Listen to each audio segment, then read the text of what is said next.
दिल्ली में all India Muslim personal law board की बैठक हुई। मीटिंग में AIMPLB के 51 रुकन शामिल हुए। AIMPLB के तर्जुमान सैयद कासिम रसूल इलियास ने बैठक में जानकारी देते हुए कहा कि बोर्ड ने 8 रेजोल्यूशन पास किए हैं। पहला मुस्लिम खवातीन को CRPC की धारा 125 के तहत गुजारा भत्ता देने के सुप्रीम कोर्ट के फैसले को लेकर है। मुस्लिम पर्सनल लॉ बोर्ड ने सुप्रीम कोर्ट के फैसले पर एतराज जताया है। बोर्ड का कहना है कि सुप्रीम कोर्ट का फैसला शरिया कानून से कॉन्फ्लिक्ट करता है। उन्होंने कहा कि मुसलमान शरिया कानून का पाबंद है, वो ऐसा कोई भी काम नहीं कर सकता जो शरिया से कॉन्फ्लिक्ट करता हो। हमने तकरीबन 8 रेजोल्यूशन मंजूर किए हैं। पहला रेजोल्यूशन जो है वो रीसेंट सुप्रीम कोर्ट जजमेंट पर है, जो एक तरह से शाहबानू का रिप्लिका है।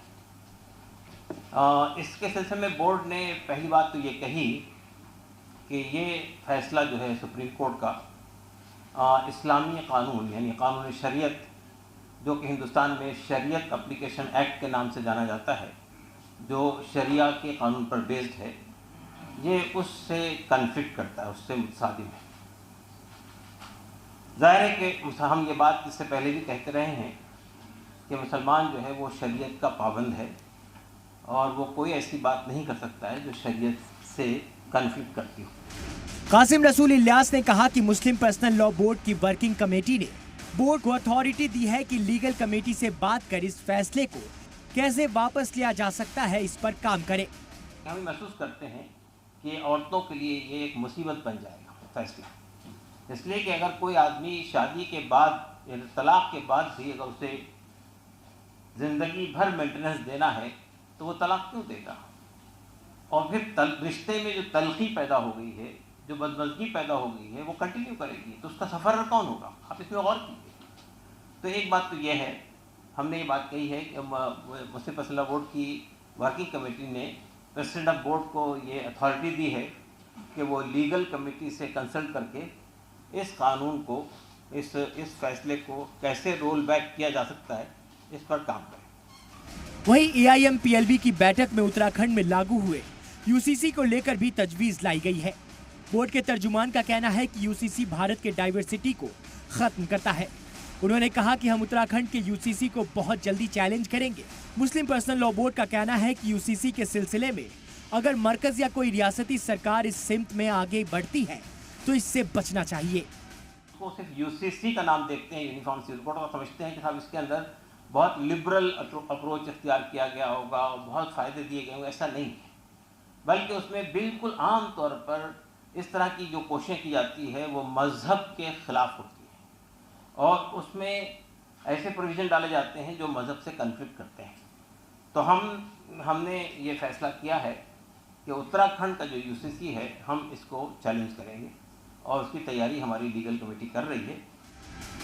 इसके अलावा वक्फ की प्रॉपर्टी को लेकर भी all India Muslim personal law board ने बैठक में तजवीज को मंजूरी दी। AIMPLB का कहना है कि अगर वक्फ बोर्ड को खत्म करने की कोशिश होगी तो हम इसकी मुखालफत करेंगे। इसी तरह हम ये कहते हैं कि वक्फ एक्ट में अगर कोई तरमीम लाने की या ख़त्म करने की, कोई अमेंडमेंट लाने की कोशिश की जाएगी वक्फ की स्पिरिट को ख़त्म करने के लिए, तो it will not be proper, और ये जो है ये हम एक्सेप्ट नहीं करते हैं। और इसी तरह से इसमें वक्फ बोर्ड है, वक्फ सर्वे है, वक्फ ट्राइब्यूनल है, इनके जो फंक्शंस हैं उसको हम चाहते हैं कि उसको रेस्टोर किया जाए और उसमें कोई तब्दीली करने की कोशिश नहीं की जाएगी। कोई भी वक्फ एक्ट को ख़त्म करने की कोई कोशिश होगी तो it will be highly deplorable. इसके अलावा मुस्लिम पर्सनल लॉ बोर्ड ने लोकसभा चुनाव के नतीजों पर भी रद्द अमल का इजहार किया है।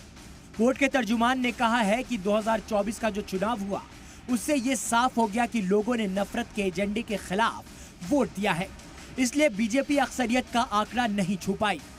उन्होंने कहा कि मुल्क में अभी भी मॉब लिंचिंग हो रही है। बीते दिनों में करीब दर्जन भर मामले सामने आ चुके हैं। इससे मुल्क की छवि खराब हो रही है। सरकार को इस पर कार्रवाई कर मिसाल सेट करना चाहिए।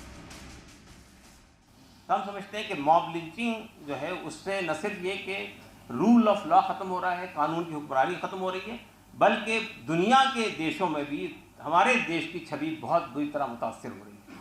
तो मॉब लिंचिंग के इस एक्ट को स्टेट गवर्नमेंट जहाँ ये काम हो रहा है और सेंट्रल गवर्नमेंट उसको बहुत सख्ती से रोकना चाहिए और उनके खिलाफ जितने लोग कल्प्रिट्स हैं इसके अंदर उनके खिलाफ सख्त कार्रवाई होनी चाहिए, एग्जेम्पलरी पनिशमेंट देना चाहिए ताकि ये चीज़ कहीं और रिपीट ना हो पाए। All India Muslim personal law board की बैठक तो हो गई है, लेकिन देखना यह होगा कि इस मीटिंग का असर क्या जमीनी सतह पर भी होगा और हुकूमत इनकी तजवीज पर क्या कान धरेगी। ब्यूरो रिपोर्ट, सलाम टीवी।